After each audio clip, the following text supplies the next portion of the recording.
শীতের রাতে আমি, আমার বড় আপু এবং তার বান্ধবী একসাথে শুয়েছিলাম। বাড়ি ভর্তি মেহমান, জায়গা না থাকায় যা হল আর কি। আমি, আপু এবং তার বান্ধবী রাতে একসাথে ঘুমানোর পর গভীর রাতে ঘুমের মধ্যে আমি অনুভব করলাম কেউ আমার সাথে এলোপাতাড়ি করার চেষ্টা করছে। ঘুম থেকে চোখ মেলে দেখি আপু এবং তার বান্ধবী মিলে আমাকে যা করল তা শুনলে বন্ধুরা তোমাদের মাথা ঘুরে যাবে। বন্ধুরা, গল্পটি অনেক ইন্টারেস্টিং। আশা করি পুরো গল্পটি তোমরা খুব মনোযোগ সহকারে শুনবে। তাহলে চলুন বন্ধুরা, গল্পটি শুরু করি। গল্পটি শুরু করার আগে বন্ধুরা, তোমাদের নিকট আমার বিশেষ অনুরোধ, দয়া করে তোমরা আমার চ্যানেলটি সাবস্ক্রাইব করে আমাকে সাপোর্ট করবে। হ্যালো বন্ধুরা, আমি আমজাদ হোসেন। আজকে আমি তোমাদের মধ্যে যে গল্পটি বলবো সেটি হলো আমি যখন ক্লাস 9-এ পড়ি।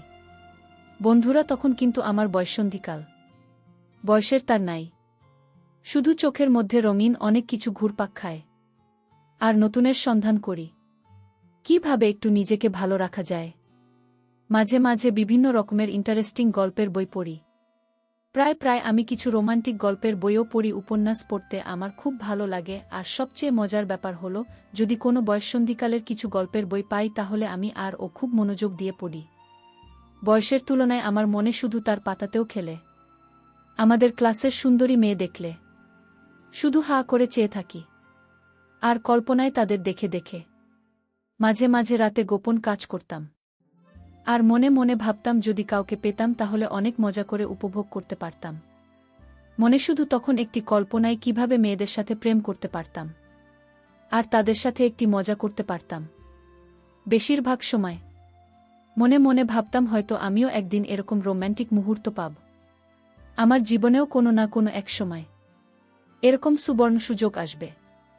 মনের মধ্যে সব সময় উতাল পাতাল ঢেউ উঠত। মাঝে মধ্যে বিভিন্ন ধরনের মজাদার গান শুনতাম। আর যদি কোনো আমার সমস্ত মেয়ে পাইতাম তাহলে তার সাথে বেশি বেশি গল্প করতে মন চায়, ভালোবাসার কথা বলতে মন চায় তো তাদের সাথে অন্য এক দুনিয়ায় হারিয়ে যায়। মোট কথা বন্ধুরা, আমার মধ্যে তখন পুরোপুরি বয়ঃসন্ধিকালের পরিবর্তন। আমার মাঝে তখন প্রায় স্পষ্ট বোঝা যাচ্ছে গলার আওয়াজ, সব কিছুই বড় হয়ে গেছে, এমনকি নিচেও প্রচুর গজিয়েছে। কিন্তু হায়, এসব হলে কি হবে? আমার চেহারার কোনো মায়াগো প্রতিছাড় চিহ্ন পড়ল না আজও। আমি দেখতে ছিলাম অনেকটা সরল শিশুর মতোই। কেউ দেখলে জীবনে কল্পনাই করবেন না যে আমি এত সরল।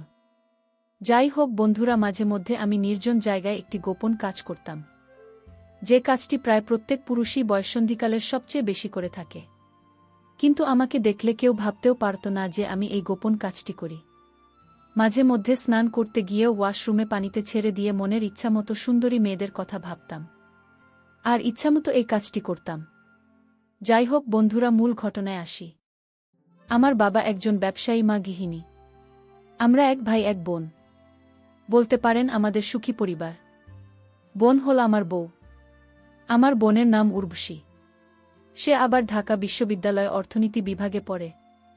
আমার বোনটি অনেক কিউট এবং মিষ্টি। কি দারুণ তার চেহারা! ছোটবেলায় সে আর আমি একসাথে থাকতাম। তাকে নিয়ে কত কানামাছি খেলতাম। যাই হোক, এখন আমিও বড় হয়ে গেছি, সেও বড় হয়ে গেছে। কিন্তু সে আমার থেকে অনেক বড়, প্রায় 6 বছরের বড়। তার দৃষ্টিতে এখনও আমি খোকা। আমার বড় বোন আমাকে অনেক ভালোবাসত। সে ঢাকা ইউনিভার্সিটিতে একটি মেসে থাকে। বছরে 2-4 বার আসে বাড়িতে বেড়ানোর জন্য। কিন্তু ঢাকা ইউনিভার্সিটিতে পড়তে গিয়ে যে আমার বড় বোন এত সুন্দর আর স্মার্ট হয়ে গেছে তা মাঝে মাঝে সে বাড়িতে আসলে বুঝতে পারতাম। মোট কথা, সে এত সুন্দর আর এত লাবণ্যময় এবং আবেদনময় হয়ে গেছে তা আগে আমার চোখে কখনো ধরা পড়ে নাই। তাকে দেখলে মনে হয় যেন সুপার হিরোইন। কি বলব বন্ধুরা, যদিও সে আমার নিজের বোন, তারপরেও তাকে দেখে আমার মাথা ঘুরে যায়। মাঝে মধ্যে মনে হয় আমি তার প্রেমে পড়ে যাই। আবার সেই সাথে প্রচুর মেধাবী বটে। কি যে করি, মাথায় কোনো আইডিয়া আসছে না।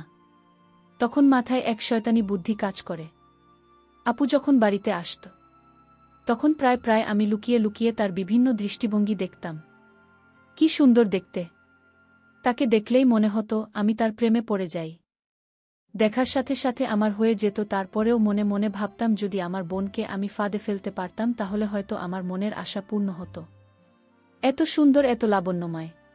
হয়তো আমি আর জীবনে কোনোদিন পাব না, এই ভেবে ভেবে আমার দিন কাটতে লাগল। কিন্তু এই দুঃখে আমার বেশি দিন থাকতে হয়নি। আমার জীবনে কিছুদিন পরেই এমন একটি ঘটনা ঘটল, যা চিন্তা করলে এখনও আমার সারা শরীরে এক ধরনের পুলক অনুভব হয়। আমার প্রথম কাজের অভিজ্ঞতা। আমার মনে হয় ঘটনাটি লিখে আপনাদের বোঝাতে পারব না। মনে হচ্ছিল জীবনের চাইতে সুখ আর কিছু হতে পারে না। তারপরও আপনাদের বলছি, ঘটনাটি অনেক আগের। 2022 সালের ডিসেম্বর মাস। বার্ষিক পরীক্ষার সবেমাত্র শেষ হয়েছে, অনেক ফিট আইন। তার উপর আমাদের গ্রামেও প্রচণ্ড শীত পড়েছে। শীতের কারণে ঘর থেকে তেমন বের হতে পারছিলাম না। এমন সময় আমার উর্বশী আপু ফোন করে জানাল, সে নাকি তার এক বান্ধবীকে নিয়ে গ্রামের বাড়িতে আসছে। উর্বশী আমার বড় বোন। ও গত বছর ঢাকা ইউনিভার্সিটিতে অর্থনীতি বিভাগে চান্স পায়। তাই পড়ালেখার সুবিধার্থে ও ঢাকায় থাকে। বছরে 2 থেকে 4 বার গ্রামে আসে। আপু এই প্রথম কোনো বান্ধবীকে নিয়ে গ্রামে আসছে। তাই ঘরের সবাই আনন্দিত। ঘরের সবাই বলতে আমি, মা আর বাবা ছাড়া তো আর আমাদের কেউ নেই। উর্বশী আপু জানাল ওরা ডিসেম্বর মাসের 25 তারিখ গ্রামে আসবে। বল থাকবে সপ্তাহখানেক। এই কথা শুনে তো আমি আনন্দে আত্মহারা বড় বোন ও তার বান্ধবীর জন্য তখন থেকেই অপেক্ষা করা শুরু করলাম। অপেক্ষা করতে করতে যেন আমার দিন কাটছিল না। দেখতে দেখতে 25 তারিখ চলে এল।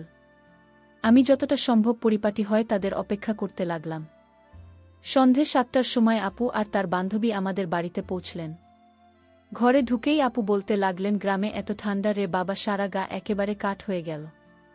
একটু বিশ্রাম নেওয়ার পর আপ ও তার বান্ধবীকে আমাদের সাথে পরিচয় করিয়ে দিতে লাগলেন। আপুর বান্ধবীর নাম রামেলা। গ্রামে তাকে দেখার সাথে সাথে আমি আরও পাগল হয়ে গেলাম। সে তো দেখছি আমার আপুর চাইতে আরও বেশি সুন্দরী, কিত আশা চেহারা। দেখে মনটা শান্তিতে ভরে গেল। রামেলা তাই জিন্স প্যান্ট আর হলুদ রঙের সোয়েটার পরেছে। আমার চোখের মধ্যে সবকিছু জ্বলজ্বল করে ভাসছে, কিন্তু সোয়েটারের আড়ালে তাকে খুব স্পষ্ট বোঝা যাচ্ছে। তবে দেখেই বোঝা গেল তার সব কিছুই খুব চমৎকার। আপু মা বাবার সাথে রামেলার পরিচয় করিয়ে দেওয়ার আসলো। রামেলাকে বলল, এই হলো আমার ভাই আমজাদ হোসেন, দেখতে হালকা পাতলা হলে কি হবে, এবার ক্লাস 10 এ উঠবে। তারপর আপুর আমাকে বলল, আমজাদ হোসেন খুব লাজুক ছেলে। আমার বোন তার বান্ধবীকে বলতে লাগল, দেখলাম এলা তোকে দেখে আমার ভাইটা কি লজ্জা পাচ্ছে। রামের সাথে সাথে আমাকে বলল, হোসেন ভাই, আমাকে তোমার লজ্জা পাওয়ার কিছু নেই। আমি তো তোমার বোনের বান্ধবী, মানে বনে তো। প্লিজ ভাইয়া, তুমি আমাকে দেখে লজ্জা পেও না। তুমি আমার সাথে ফ্রেন্ডলি কথা বলবে, তোমার আপুর সাথে যেরকম কথা বলো। আমি হ্যাঁ রোধক মাথা নাড়লাম। এভাবেই রামের সাথে আমার প্রথম আলাপ। হয়তো সময় গড়াল দেখতে দেখতে রাত 10টা বেজে গেল। মা আমাদের ডাকলেন খাওয়ার জন্য। ইতিমধ্যে রামের সাথে আমার অনেক ভাব জমে গেছে। খাওয়া দাওয়া শেষ হতে হতে প্রায় 10টা 30 বেজে গেল। 10টা 30 আমাদের গ্রামের হিসাবে অনেক রাত, তাই স্বাভাবিকভাবে ঘুমানোর কথা উঠল। আমাদের বাড়ি খুব বড় যে তেমন নয়, ছোটখাটো, তবে একটি ছোট পরিবারের জন্য মানানসি। অতিথি কেউ এলে ঘুমানোর জন্য একটু সমস্যা দেখা দেয়। 2টাই সোনার রুম। এ রুম এ মা আর বাবা ঘুমান, অন্যটায় আগে আমি আর আপু ঘুমাতাম। আপু আর আমার বিছানা যদিও আলাদা ছিল, তারপরও এক রুমে থাকতে হতো। যেহেতু আপু ঢাকা থেকে আসছেন, সাথে তার বান্ধবী ও তাইমা আগে থেকেই 2টা বিছানায় সুন্দর করে রেখেছেন। শীতের সময় বিদায় 2টা বিছানায় প্রকাণ্ড সাইজের লেপ রাখা হয়েছে। তো বিছানা যখন 2টি, তাই কে কোনো বিছানা ঘুমাবে তা নিয়ে আমি, আপু আর রামেলা ভাবতে শুরু করলাম। ভাবতে ভাবতে আমরা ঠিক করলাম, ঠিক হলো, আমি আর রামেলা এক বিছানা, আর ডান ওটা আপনি ঘুমাবে। সিদ্ধান্ত আপনি বলে দিলেন, কারণ হিসেবে বললেন। রামের সাথে আমি যেন একটু গল্পসল্প করি তাই।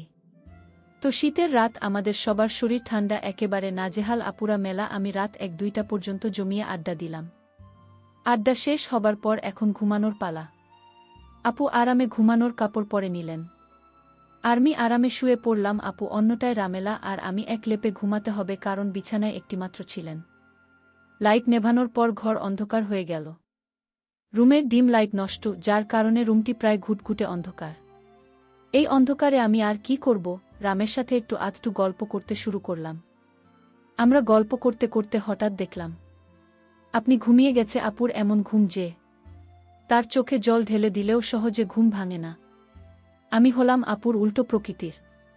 আমার ঘুম সহজে লাগতে চায় না। ঘুমোতে অনেক রাত হয়ে যায়।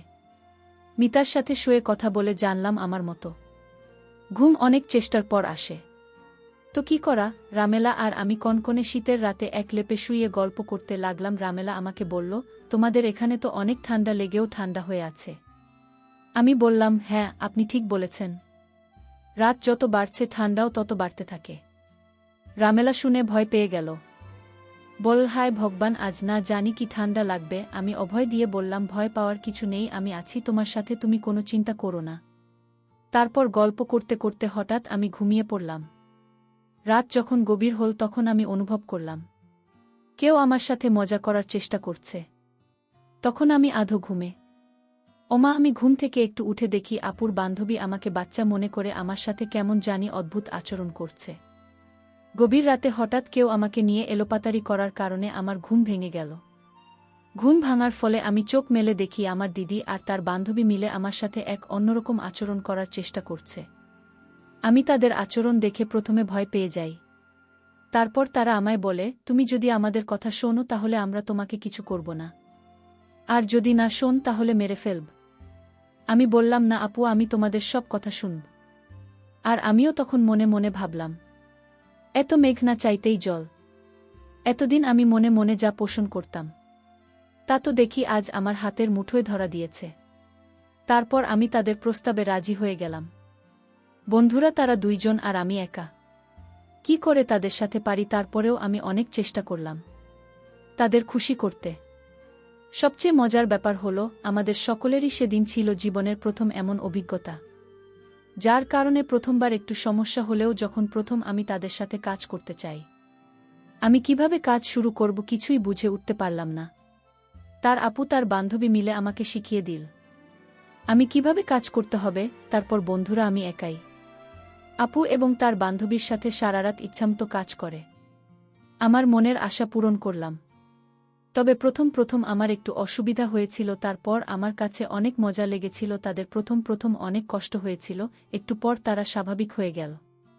বন্ধুরা, প্রকৃতপক্ষে সেদিনের রাতটা আমার জীবনের স্মরণীয় রাত। সেদিন এত আনন্দ পেয়েছিলাম যা তোমাদের ভাষায় বোঝাতে পারব না।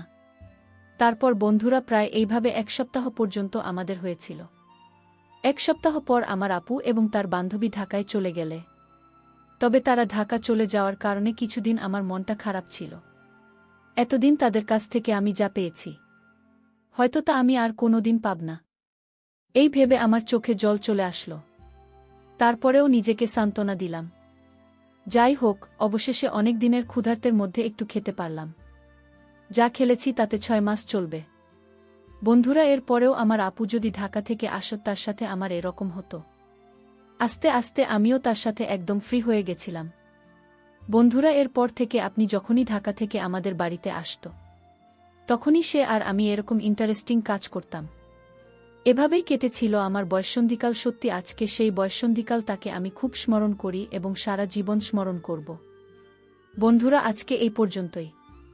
আবারও আসব তোমাদের মধ্যে নতুন কোনো ভিডিও নিয়ে। ভিডিওটি যদি তোমাদের ভালো লাগে তাহলে একটি লাইক দাও। প্রতিদিন আমি তোমাদেরকে একটা করে নতুন গল্প উপহার দিব, তাই তোমাদেরকে অনুরোধ করে বলছি, তোমরা যদি এরকম ধরনের ইন্টারেস্টিং গল্প পেতে চাও তাহলে দয়া করে আমার চ্যানেলটি সাবস্ক্রাইব করো। পরিশেষে তোমাদের সকলের সুস্বাস্থ্য কামনা করি। ভিডিওটি দেখার জন্য তোমাদের সকলকে অসংখ্য